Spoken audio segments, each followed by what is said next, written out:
Right, so here we are with a new review, and what we're reviewing today is still in its parcel, waiting to be looked at. Well, actually, I have already opened it, but I haven't actually taken what's inside out of the box. I just opened it up to double check to see if this is what I thought it would be, and it is. So I've taped it back up, and I've only just got round to having a look at this, in the sense of this is the next day from filming the review you saw, well, the review you would have seen on the day this is being filmed, basically, if you want to put it that way. Well, it's basically just say the previous review before this one, which was 21.99, the London Transport Museum exclusive. But anyway, let's get this open and have a look at it.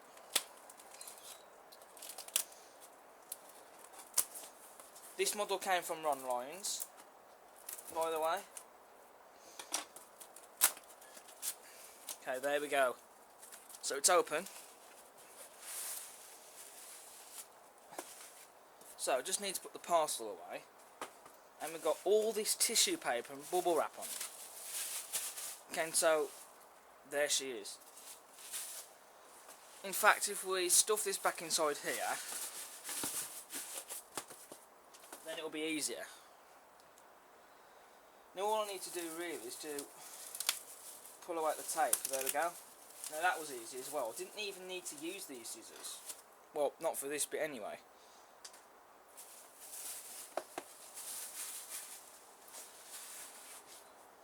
And so here is the model.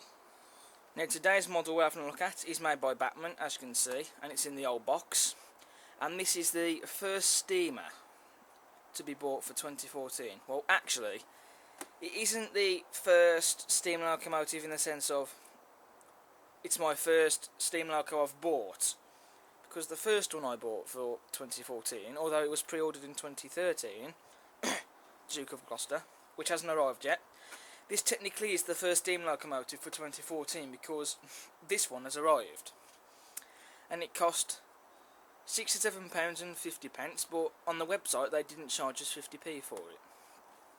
And it is, well, as you can see the photo on the box, it's an Ivatt Class 2 260 tender engine, 46520 in BR green, or BR Brunswick green if you would rather, and it's the lined Lake Crest version. Now the photo is wrong because it's in BR black, but Bachmann are prone to doing that. But there are two reasons why I have gone for this livery. The first livery is, I think it's one of the more smarter liveries that this loco has carried. I mean, they have brought out this livery of loco again, only a weathered version, but I didn't want the weathered one. I wanted the pristine one. And besides, it comes in the older box, which makes a nice change instead of having just all the new boxes, in my opinion. Because this BR green, or BR Brunswick green, whichever you choose to call it, is a bit more interesting and smarter than BR black and LMS black. And then you've got the maroon livery, which the Bachmann Collectors Club did, which is a non-authentic livery. So I think this livery is the best.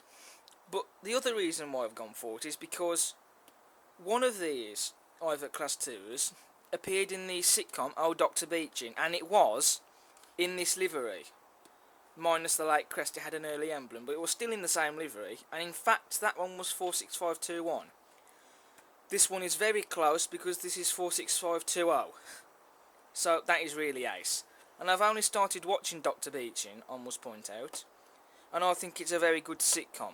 It's very funny and it's rather unique, especially because it's filmed on my favourite preserved lion, the Severn Valley. So that's a win. I do recommend you give Dr. Beeching a watch though. Definitely, it is worth it. Okay, so let's get this open and see what it's like. I mean, one of these, the Ivatt Class 2s, has been on my wish list for a long time, until now I've finally got one. Okay, so there's the old style Bachmann box. Not much else we can say about it. So here's the card insert with a photo of one of these Ivatt Class 2s, and that one is one of the preserved ones, 46443, and that's taken on the Severn Valley. I just know it because I'm a genius. I mean, you've got Union of South Africa in the background. The shed. Okay, Union of South Africa is not a resident on the line. It has been on the line, but it's not residentially based on it. But it has been on the line, if that makes any sense. And so on the back you have the brief history of it. Now these locomotives were designed by H.G. Ivatt, and they were mixed traffic locomotives, and these were designed to, well, and built to replace the 060 goods engines, such as the 4F Fowlers, which were getting old by the time these had been launched on the rails. And they were nicknamed the Mickey Mouses as well. I'm not too sure why. It's not because they look like a mouse and have great big ears sticking out of it, but I don't know. If any of you know, do post your comments in the comments box, because I'll be interested to find out. And they were built in 1946 and 1953, and 7 are preserved, with only 2, 46428 and 46447, have not yet steamed in preservation. And they were replaced by DMUs, which, well, they were cheaper to run and they could do the job quicker. And some of them ran on branch lines as well, which is something that Oh Doctor Beeching does really well. Because the line in that sitcom was, well, not in reality, but in the sitcom it was a branch line. And these locomotives got a fair bit as well. They were seen in most regions with the exception of the south. They probably didn't need to be down there. And that's basically enough we need to know. You can pause and read that if you want. And there's a nice drawing as well of the Ivatt 2MT, or Class 2.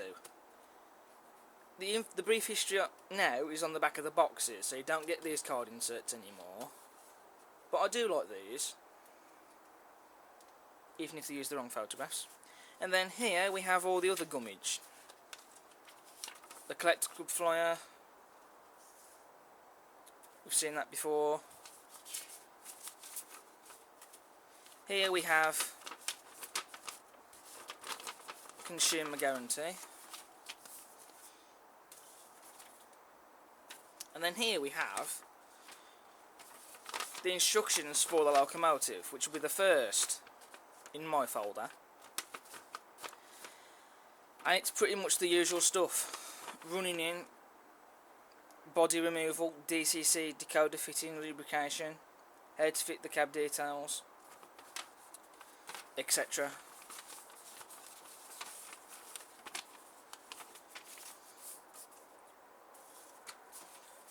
And so now here's the contents in the box. Okay, so what have we got? Well, first of all, I don't know what these are, or this is rather. You know, I don't know what it is. I think it may have been something to originally keep it all in storage or something, I don't know. And you got that bit as well. So I don't know what they are, so we'll put them to one side. Then in here you have 2 packs of details. You have here the brake rods to fit under the loco and the tender, which will be quite fun to do. And then in here you have the front steps, brake pipes and the drain cocks. And these could possibly be cab doors. I'm not 100% certain, but they do look like them. But it's all there, and you got that as well.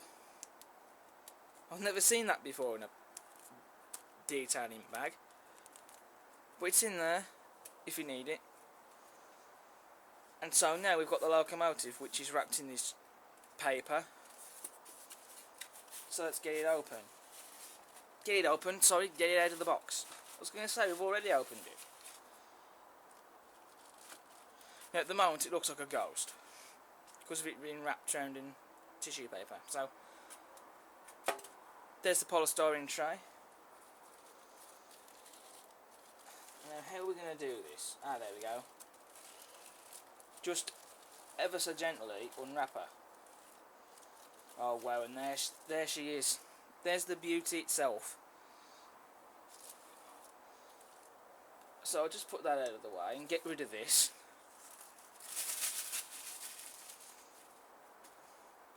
and then bring the model back into shot. Now, the first thing that you are going to notice with this model is the loco and the tender are connected together.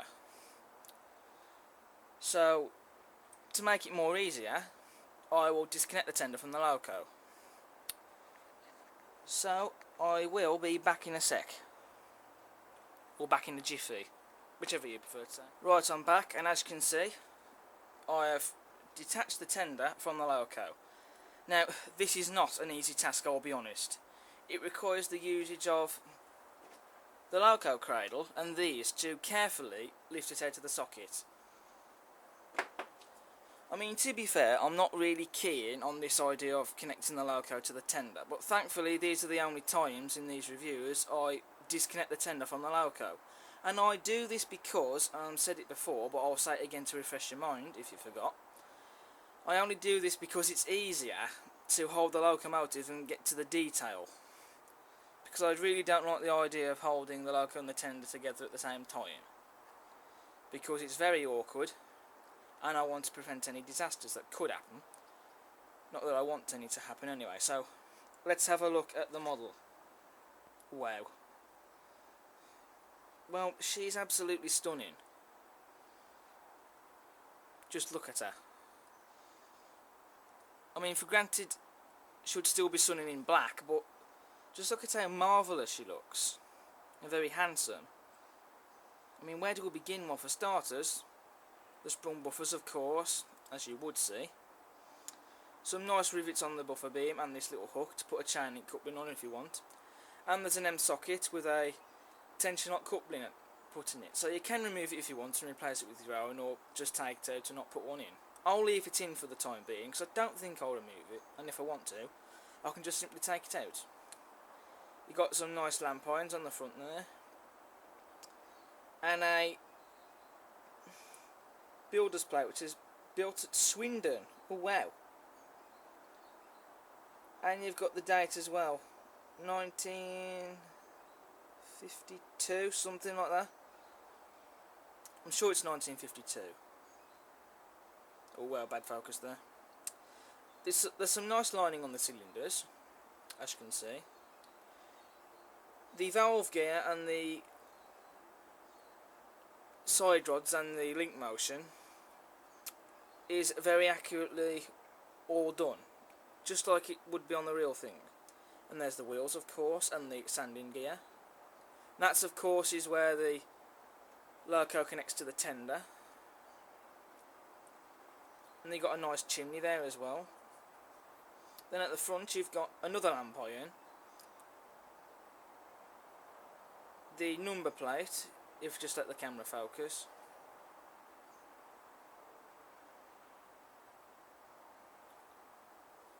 There we go. I mean, this is a HD camera and it has trouble focusing.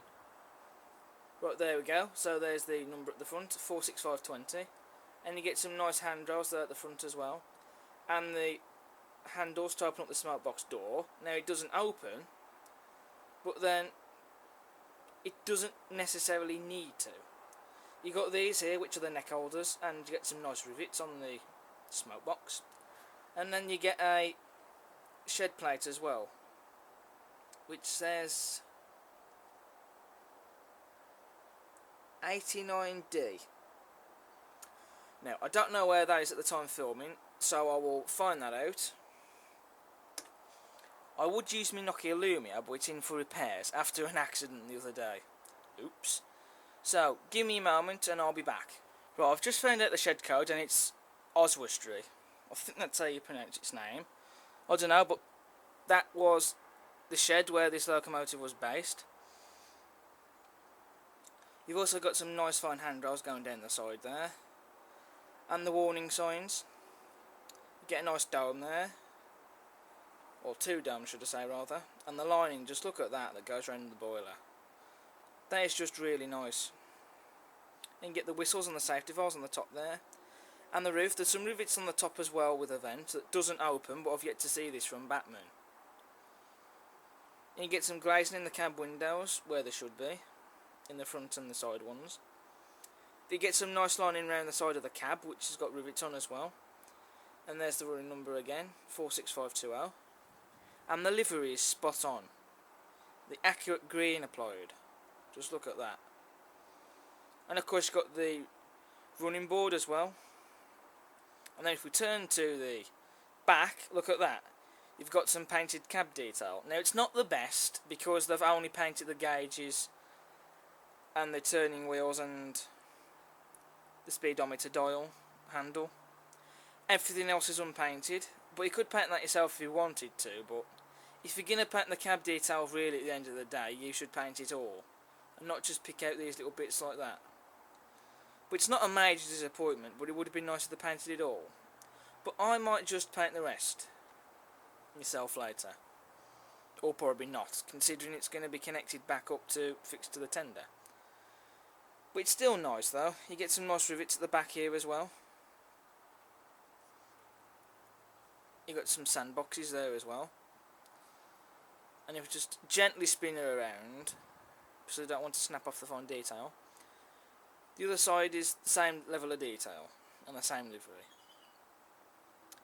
But wow, she's absolutely stunning, and I can't wait to get her running on the layout. Okay, so that's the loco. Now for the tender. Now the tender is light, but there doesn't really need to be much weight in it at all, really. So there's the back cab to protect them from the rain. So that's basically how it would go, as you can see. Now the core, I think it's removable.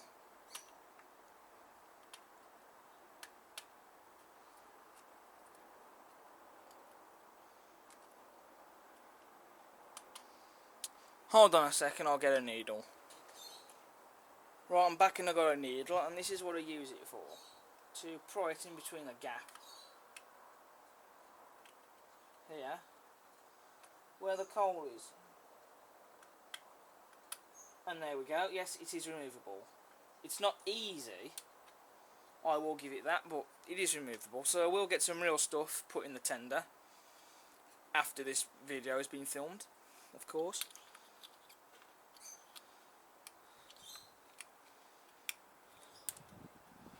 And it's fairly easy to get back in as well. So you get some rivets on the underframe of the tender, along with the axle boxes and springs, which is nice. And some steps that are already added, of course. And then under the bottom you have the water scoop to pick up the water from the troughs. On the back you get another coupling, of course, to couple to your stock. Sprung buffers, a ladder, a few rivets and lamp irons and warning signs. And how much water it can hold, which is a 3,000 gallon tender, as you can see. Again, spot on livery application with the BR Lake crest and the lining around the side. And then the faceplate of the tender, there is detail there but it's not painted, but you don't get that very often. But then there doesn't really need to be painted. At least it's there, then it's alright. You can get the tender buffers as well. And some more rivets here, and you get some nice handrails on the top and the water tank where the water is stored, and there's even some rivets on the top of the tender as well. Just look at that. Wow, what a loco. Now that we've looked at her in detail, oh, there's the cab doors. Well, I think. Let me just check. Well, they do look like cab doors. So the question is, what are these? I'll have to look at the instructions later, it should tell you. And I will put the details on after this video. But for now, let's get the tender connected back to the loco and put her on the track. Right, with the 4VEP on this line, we're going to run the Mogul, because that's what it is, because of its wheel configuration. 460, we're going to run it on that line. And you get some nice sunlight as well, so that'll be really good.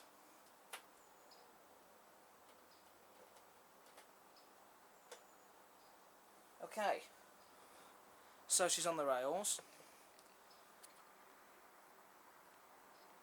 Look at that.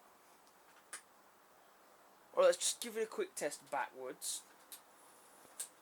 Oh, there we go. Yep, she runs. And so let's get her going.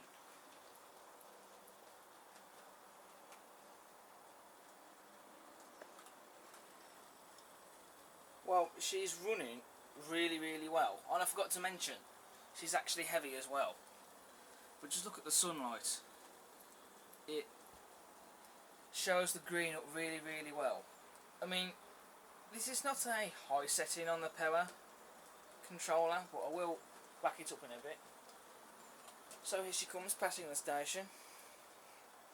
But all these commuters are waiting to board the 4-sep and waiting for the next train in the case on that line. But just look at that. The link motion and the valve gear and the side rods all going round. And so there she goes over the foot crossing and under the tunnel. And she will appear through the other end. I know the box for the loco is up there. Not exactly professional, but oh well. You just have to bear with it for this video. And here she comes over the level crossing. And under the bridge. And then passing the houses there. And so all the cars can admire the new edition. And then she's passing the shed where 2189 is parked up. We're coming into some really good sunlight now. Look at that, really nice. And passing the shed where the Queen Mary brake van is parked up.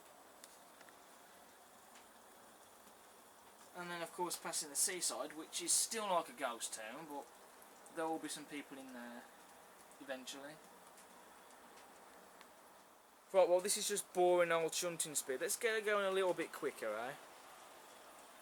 Ah yes, there we go.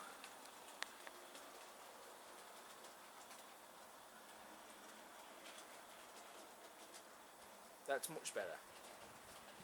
Well,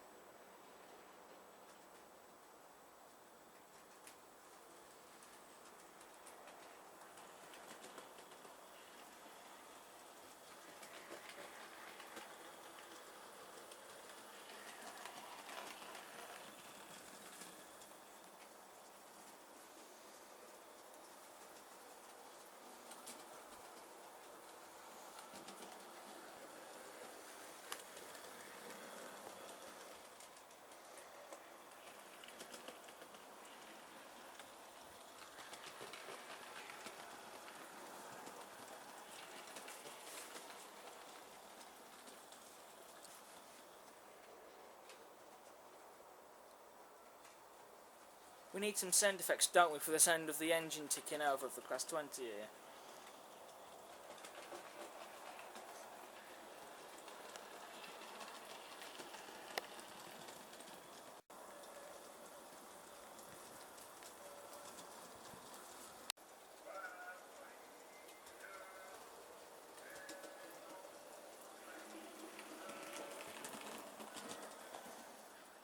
Right, now we're going to get her pulling a train, and what we're going to do is try and recreate the train that this pulls in the intro of Oh Doctor Beeching. So we have a restaurant coach here, which is close because they did use a coach similar to a restaurant coach, coupled behind the engine. Then there's a brake, and it's not the half brake, but it is a full one, because I don't have a half brake. And then we have the composite at the back. So it's a good enough train to recreate it, in my opinion. And so now let's get her going. Oh yeah, look at that. She can do that with ease.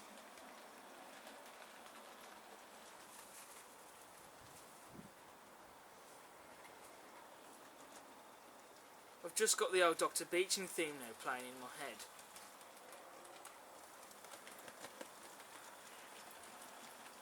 Sing along with me. Oh Doctor Beeching, what have you done? You're taking all the trains away and soon there will be none. I want to buy a bike cause I can't afford a car. Oh Doctor Beeching, what a naughty man you are.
So how can we sum up this magnificent loco? Well, whatever livery you get them in, they're worth it. I still think this is the best livery though, especially if you want to recreate the train from Oh Doctor Beeching.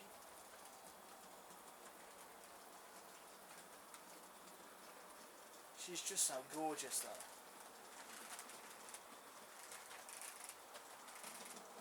This locomotive is very easy to fall in love with.